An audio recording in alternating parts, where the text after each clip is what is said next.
कहानी की शुरुआत में हम मैथ्यू नाम के एक लड़के को देखते हैं जो कि पढ़ाई में बहुत अच्छा था, पर इतना होशियार होने के बाद भी वो बहुत ज्यादा बोरिंग था, जिस वजह से कॉलेज की कोई भी लड़की उसमें इंटरेस्ट नहीं लेती थी। ये मैथ्यू का आखिरी साल था और वो अपनी हायर एजुकेशन के लिए स्कॉलरशिप लेने की तैयारी कर रहा था, लेकिन मैथ्यू उन सबसे खुश नहीं था क्योंकि उसने आज तक कुछ ऐसा नहीं किया था जिसको बाद में वो याद रख सके, और उसने अपनी पूरी जिंदगी पढ़ाई करने में ही निकाल दी। इसलिए एक दिन मैथ्यू डिसाइड करता है कि अब से वो वही चीजें करेगा जो उसके साथ के लोग कर रहे थे, जैसे लड़कियां पटाना और एंजॉय करना। इसी बीच मैथ्यू के घर के बगल में डैनियल नाम की एक बहुत ही खूबसूरत लड़की रहने के लिए आती है। डैनियल इतनी ज्यादा खूबसूरत थी कि वो दिखने में किसी सुपर मॉडल से कम नहीं लग रही थी। रात को मैथ्यू फोन पर बात कर रहा था और तभी उसकी नजर डैनियल की खिड़की पर पड़ती है जो कि अपने कपड़े बदल रही थी। ये देखकर डैनियल बहुत ज्यादा एक्साइटेड हो जाता है और छुपकर उसे देखने लगता है, पर तभी डैनियल मैथ्यू को उसे देखते हुए देख लेती है और सीधा उसके घर आ जाती है। तभी डैनियल के डैड उसे नीचे बुलाते हैं, जिसको सुनकर डैनियल थोड़ा घबरा जाता है। अब मैथ्यू डरते हुए नीचे आता है, पर तभी उसके डैड उसे कहते हैं कि डैनियल इस शहर में नई आई है और उसे यहाँ के बारे में कुछ नहीं पता, इसलिए तुम उसकी हेल्प करो और उसके साथ जाओ। आगे जब ये दोनों साथ में जा रहे थे तभी डैनियल मैथ्यू से पूछती है कि तुम्हें बिना कपड़ों के मुझे देखकर कैसा लगा, जिस पर मैथ्यू उसे कहता है कि तुम बहुत खूबसूरत हो। अभी सुनकर डैनियल गुस्सा हो जाती है और मैथ्यू से कहती है कि चलो अब तुम भी जल्दी से अपने कपड़े उतारो। अब डैनियल जबरदस्ती मैथ्यू के सारे कपड़े उतरवा देती है और जब मैथ्यू पूरी तरह से नंगा हो जाता है तो डैनियल उसे कार से उतारकर उसके कपड़े लेकर भाग जाती है। लेकिन थोड़ी ही देर बाद डैनियल वापस आ जाती है और मैथ्यू से कहती है कि वो तो बस उसके साथ मजाक कर रही थी। इसके बाद वो दोनों साथ में बैठकर बातें करते हैं और उन दोनों के बीच में काफी अच्छी दोस्ती हो जाती है। अगले दिन जब मैथ्यू क्लास में पढ़ रहा था तो डैनियल वहाँ पर आकर उसे क्लास से बाहर बुलाती है, जिसके बाद वो दोनों मस्ती करने के लिए वहाँ से चले जाते हैं और पूरी रात साथ में बिताने के बाद शाम को वो दोनों चुपके से किसी के स्विमिंग पूल में जाकर नहाने लगते हैं।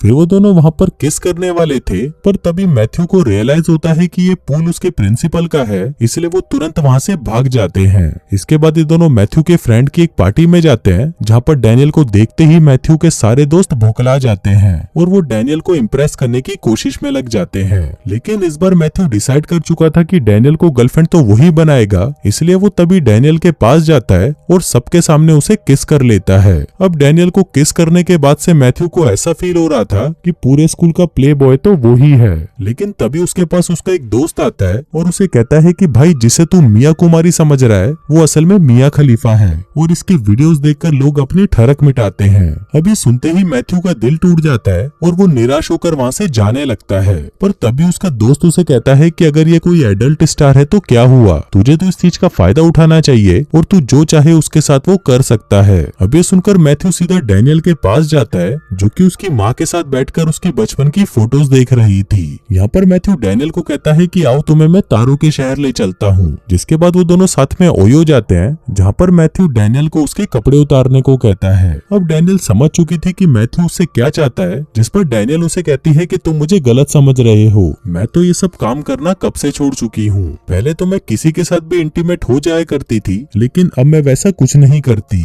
और ये बोलकर वो मैथ्यू से नाराज होकर वहाँ से चली जाती है।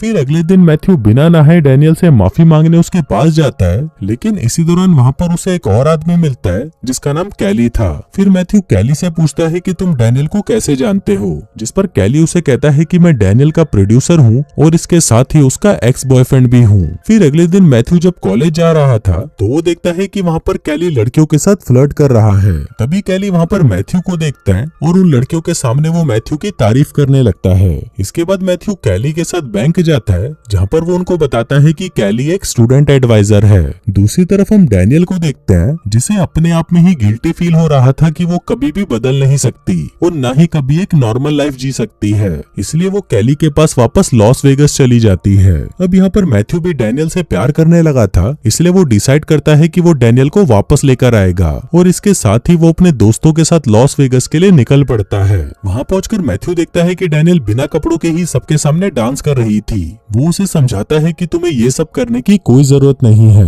पर तभी वहाँ पर कैली आ जाता है और मैथ्यू को अपने साथ ले जाकर उसे धमकाने लगता है। वो मैथ्यू से कहता है कि तुम डैनियल को काम करने से रोक क्यों रहे हो, अगर वो ये सब नहीं करेगी तो मैं कमाऊंगा कैसे।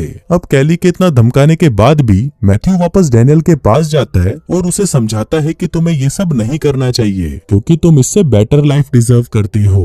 फिर अगले दिन जब मैथ्यू अपने घर पर होता है तो वहाँ पर डैनियल उसे उसके कॉलेज के लिए लेने आती है। फिर कॉलेज जाते वक्त मैथ्यू डैनियल को अपने साथ प्रॉम पर जाने के लिए पूछता है, जिस पर डैनियल भी उसे हाँ कर देती है।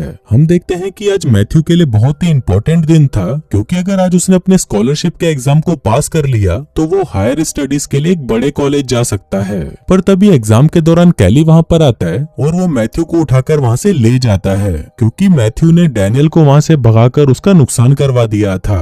इसके बाद कैली उसे बुरी तरह मारता है और अपनी सारी भड़ास निकालने के बाद वो मैथ्यू को ड्रग्स देकर ह्यूगो नाम के एक आदमी के घर पर भेजता है और उसे उसकी ट्रॉफी चुराने को कहता है। आगे जब मैथ्यू ह्यूगो के घर चोरी करने जाता है तभी कैली पीछे से पुलिस को फोन कर देता है, जिस वजह से पुलिस उसे पकड़ने वहाँ पर पहुँच जाती है। पर तभी वहाँ पर मैथ्यू का दोस्त आ जाता है और उसे बचाकर अपने साथ ले जाता है। इसके बाद मैथ्यू और डैनियल कॉलेज में स्कॉलरशिप की स्पीच देने जाते हैं, जहाँ पर मैथ्यू को वो ड्रग्स का नशा चढ़ने लगता है और वो स्पीच की जगह सबके सामने उल्टी सीधी बातें करने लगता है, जिस वजह से उसे वो स्कॉलरशिप नहीं मिलती। इसके बाद जब मैथ्यू बैंक में जाता है तो उसे पता चलता है कि उसने जो कंबोडियन स्टूडेंट्स के लिए $25,000 का फंड रेज किया था वो कैली ने वहाँ से स्टूडेंट एडवाइजर बन के निकाल लिया। अब ये सुनते ही मैथ्यू शॉक्ड हो जाता है और वो ये बातें अपने दोस्त और डैनियल को बता देता है, जिसके बाद ये सभी लोग मिलकर कैली को सबक सिखाने का एक प्लान बनाते हैं। फिर मैथ्यू डैनियल दोनों ह्यूगो के पास जाते हैं, जो कि कैली की तरह ही एक प्रोड्यूसर था।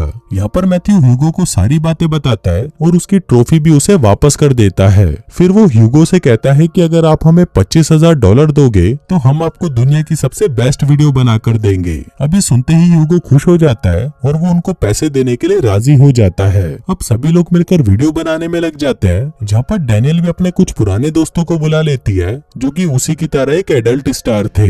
इसके बाद ये लोग प्रॉम पर जाते हैं, जहाँ पर सभी लोग इन्हें ही देख रहे थे। तभी वहाँ पर मैथ्यू के क्लासमेट आते हैं और उसे कहते हैं कि ये लड़कियां तो एडल्ट स्टार हैं, जिस पर मैथ्यू ने कहता है कि क्या तुम इनके साथ काम करना चाहोगे, और ये सुनकर उसके दोस्त खुश हो जाते हैं और उसे हाँ कर देते हैं। जिसके बाद ये सभी लोग मिलकर उसी रात वीडियो शूट कर लेते हैं। और अगले दिन जब मैथ्यू अपने घर जा रहा था तभी उसके पास उसके दोस्त का कॉल आता है और वो उसे बताता है कि हमारी वीडियो किसी ने चुरा ली है, और चोरी करने वाला और कोई नहीं बल्कि कैली होता है। कैली मैथ्यू को धमकी देता है कि उसे इस वीडियो की कमाई का आधा हिस्सा चाहिए, और अगर उसने ऐसा नहीं किया तो वो इस टेप को उसके प्रिंसिपल और पेरेंट्स को दिखा देगा। पर मैथ्यू उसे मना कर देता है और तभी कैली वो टेप सबको दिखा देता है। लेकिन जब वीडियो स्टार्ट होती है तो हम देखते हैं कि उसमें तो बस एक सेक्स एजुकेशन की क्लास होती है, जिसको देखकर सभी लोग मैथ्यू की बहुत तारीफ करते हैं और फिर इस टेप को ऑफिशियली रिलीज कर दिया जाता है, जिसके बाद देखते ही देखते ये टेप बेस्ट सेलर बन जाती है। अब मैथ्यू के पास बहुत पैसे आ गए थे, जिससे वो अपनी यूनिवर्सिटी की फीस भी भर देता है और उस कंबोडियन स्टूडेंट को भी स्कॉलरशिप दे देता है।